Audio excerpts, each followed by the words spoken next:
want to do tonight, we want to dedicate this opening to Georgine Clark. Georgine helped curate the first exhibit we had here and also this exhibit, and she has recently passed away. And we'd also like to dedicate it to other people who are not here tonight. Johnny Carr from the Montgomery Improvement Association, Robert Daniel, a very key member of the Montgomery Greyhound Bus Station Advisory Committee, Ken Groves, a planner from the city of Montgomery who witnessed the riot here as a young man and advocated for city involvement. The city has been one of our strongest supporters. I'd like to now introduce to you Tracy Larkin, President Pro Tem of the Montgomery City Council and representative of District 3, brings greetings from the city. Commissioner Larkin. On behalf of the Mayor of the City of Montgomery and the Montgomery City Council, I am pleased to welcome you to this auspicious occasion. As a child of segregated Montgomery, I remember very well that fateful but undeniably historic day in May of 1961 when the Freedom Riders descended upon the city of Montgomery. Montgomery, Alabama, the newly minted history city, because just 2 or 3 years prior to that, the ground on which we stand today had been the turf that carried a people to at least a tepid leap toward freedom. The aftermath of the Montgomery bus boycott and the national movement that it spawned was still fresh in our minds. Little did we know that what started as a purely local issue, the desegregation of public transportation in the city of Montgomery, would become the catalyst for a similar, larger mission to target the same discriminatory practices in interstate travel.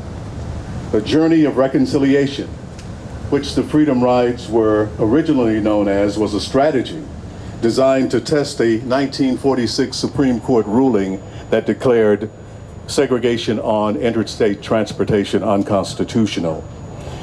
So welcome to Montgomery, the place where it all started. Right here in Montgomery, Alabama would become the focal point of one of the multi-states protests defining ours, that is the Freedom Riders, when they arrived here in Montgomery and what they encountered.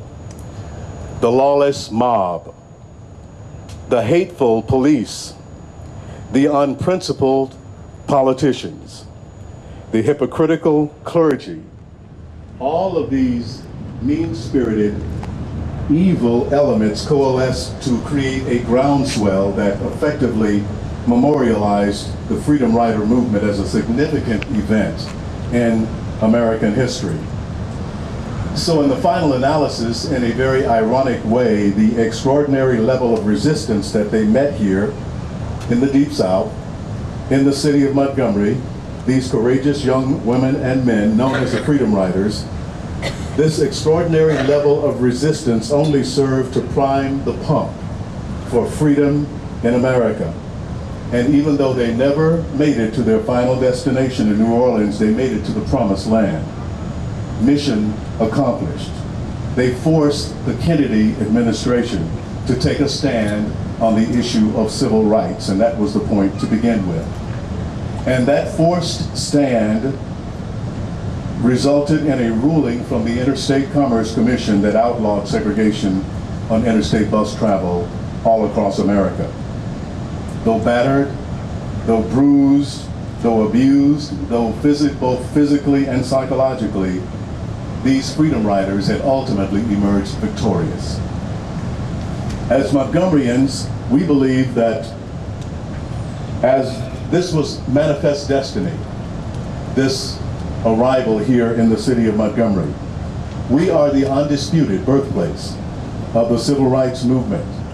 So where else would God have had them go? We are pleased and honored that they came, and we revere in Montgomery the inevitability that they will always return.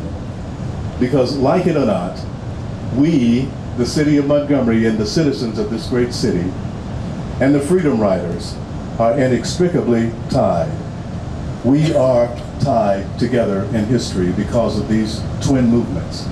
for desegregation in local transportation locally and desegregation on interstate travel brought about by the work of this great group of people. Yes, we changed the seating patterns on the local buses and on the buses that travel across state lines. But more than that, what we did here symbolized the triumph of good over evil, right over wrong, set the stage for the 1963 March on Washington, set the stage for the 1964 Civil Rights Act, set the stage for the Selma to Montgomery March, set the stage for the 1965 Voting Rights Act, which ensures that every American, regardless of race, ethnicity, or creed, has the right to vote. So once again, I welcome you on behalf of the Honorable Mayor, Todd Strange, and the Montgomery City Council and the great citizens of the City of Montgomery. Thanks for coming. Thanks for coming back. And unlike before, this time we welcome you with love, respect, and admiration. The hatefulness, the enmity which you encountered in 1961 is deservedly a relic of the past, a regretful yet enlightening era in our history, as a nation and as a people. We know now what Lincoln truly meant when he referred to the Civil War battlefield as hallowed ground. The battlefield on which we stand here today is also hallowed ground. It is the site of one of the fiercest, it is the site of one of the most brutal battles of the civil rights movement. And each of its soldiers, those people who participated, these freedom riders, should proudly wear the Medal of Honor that is inherently and exclusively theirs. We salute them today, each and every one. So again, on behalf of the Mayor of the City of Montgomery, the Montgomery City Council, the proud citizens of our great city, we extend a warm welcome to each of you to this new exhibit opening and reception, Road to Equality, the 1961 Freedom Rides, today at the Freedom Rides Museum. And we applaud the Alabama Historical Commission and its partners for its commitment to keep this history vibrant, tangible, and real. Once again, welcome to Montgomery, and thank you very much. Next, I would like to introduce the Sandra Bush of the Black Heritage Council. She will recognize our friends, partners, and supporters, and we could not have done this without their help and support. Senator Represent the Alabama Historical Commission, Black Heritage Council. And we would like to recognize those who have helped us thus far. We are now celebrating the 51st historical event that marks a special, riveting portrait of our past. We cannot recognize this event without recognizing people who made it possible for us. So we say thank you. Would the freedom riders who are here please stand? Would you please stand so that everyone can see who you are and give you the thanks that you really need. Thank you so very much. I learned the thrill keeps on turning around. Sometimes those rainy days, they seem like they last forever. Wish I could turn the page and move on. Lonely for the nights we used to sit here talking, trying to keep the spirits high so I can walk into your life. Used to be right next to me. Oh, all the things you dream about when you're a teen. And now it seems like everything so far away.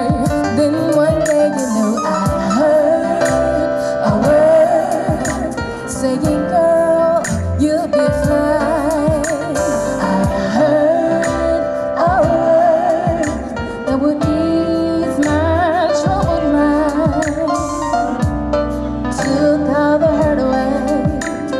warm me up and